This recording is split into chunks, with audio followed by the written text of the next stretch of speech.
সুমি, বিশ্বাস করো সুমি, আমি আঙ্কেলকে খুন করিনি।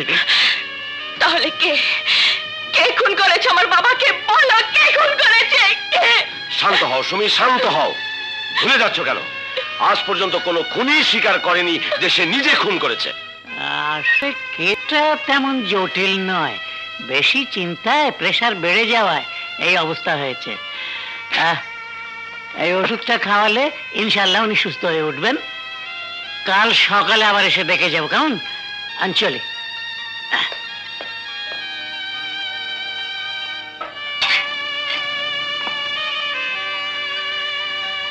লক্ষ্মী, তোমাদের আমি খুব কষ্ট দিলাম না?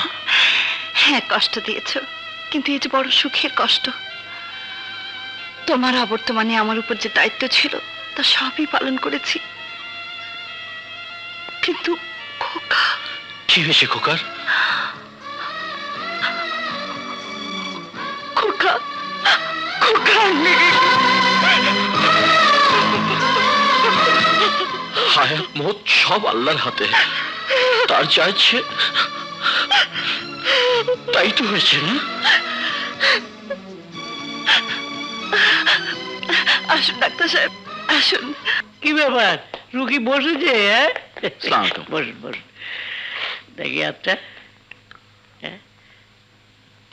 বাহ,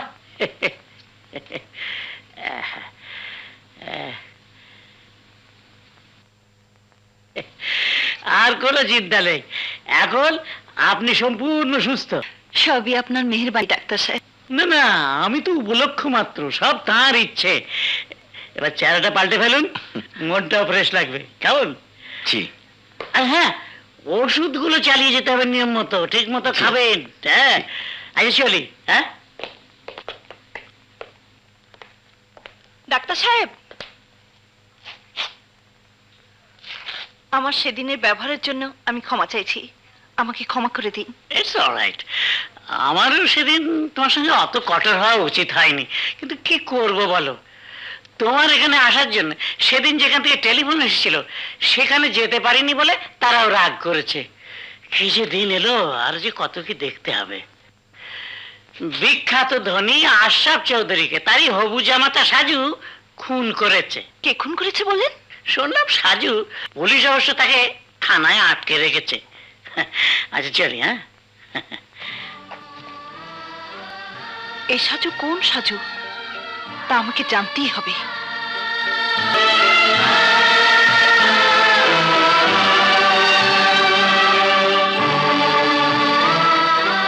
ওসি সাহেব, ওসি সাহেব, এখানে সাজু নামে ভাবি, ভাবি, সাজু, তুই তুই এখানে? ভাবি, ভাবি, সবই ভাগ্য।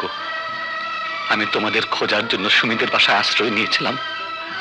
সুমির বাবাকে কে বা কারা খুন করেছে, আর সেই খুনের অপরাধে পুলিশ আমাকে ধরে নিয়ে এসেছে। বিশ্বাস করো ভাবি, আমি খুন করিনি, আমি খুন করিনি। আমি জানি তুই খুন করিসনি, খুন করতে পারিস না।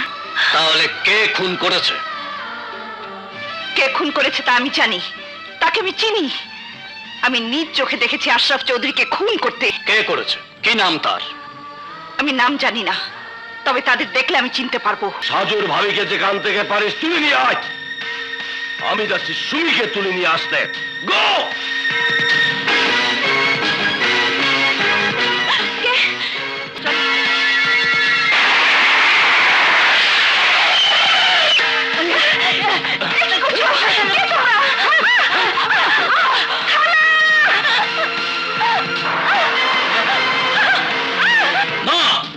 পৃথিবীর এমন কোন শক্তি নেই যে আমার লক্ষ্মীকে আমার কাছ থেকে ছিনিয়ে নিতে পারে। বলুন আপনি ওরা কারা? আমি তো হ্যাঁ চিনি না, একজনের অনেকদিন থেকে দেখছি। কালকাটা কালু খোকার চায়ের দোকানে আড্ডা মারে, ওই বেটা নাকি উনকার মাস্তান। ওই এক কাপ মালাই দুধ দে। আমার লক্ষ্মী কোথায়? জানি না। বল আমার লক্ষ্মী কোথায়? জানি না। বল আমার লক্ষ্মীকে কোথায় উঠিয়ে নিয়েছিস? বলছি আমি কার মেরো না, আমি তোমাকে বিয়ে করতে রাজি। আমার নিজ হাতে তোমার বাবাকে খুন করেছে আর দোষ চাপিয়ে দিয়েছে নির্দোষ সাজুর উপর। তুমি কি বলছো ভাবি?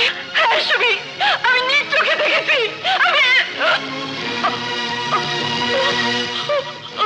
তুই নিজের চোখে দেখেছিস আর সেই জন্যই তোকে এখানে তুলে এনেছি। তুই আমাকে দেখে ভুল করেছিস, অন্যায় করেছিস, যে অন্যায়ের কোনো ক্ষমা নেই, ক্ষমা নেই, ক্ষমা নেই। না না না, তোকে এভাবে মারবো না। যে চোখ দিয়ে তুই আমাকে আমাকে খুন করতে দেখেছিস, প্রথমে সেই চোখ দুটো আমি উপরে ফেলবো,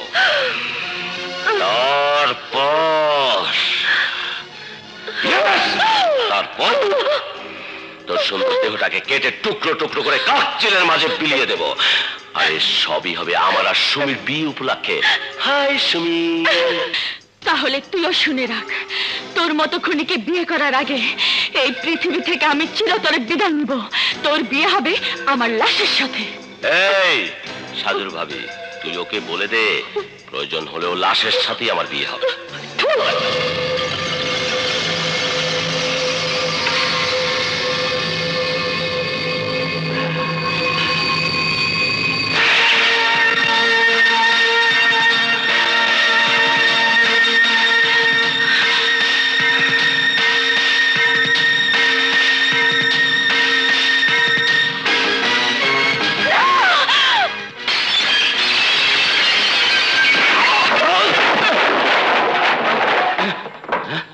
গেলাম।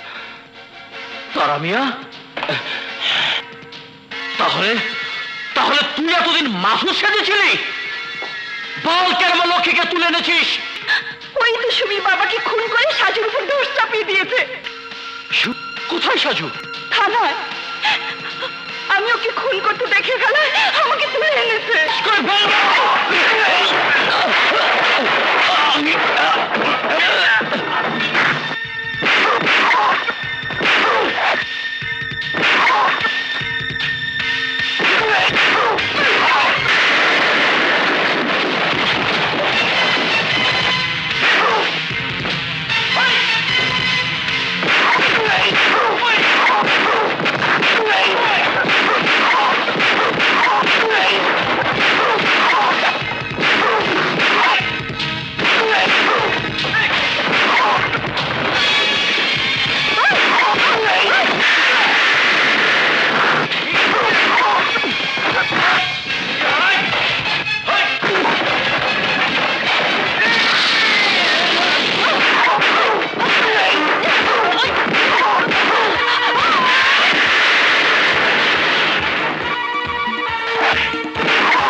সাজু সাহেব, আপনাকে কষ্ট দেওয়ার জন্য আমরা দুঃখিত।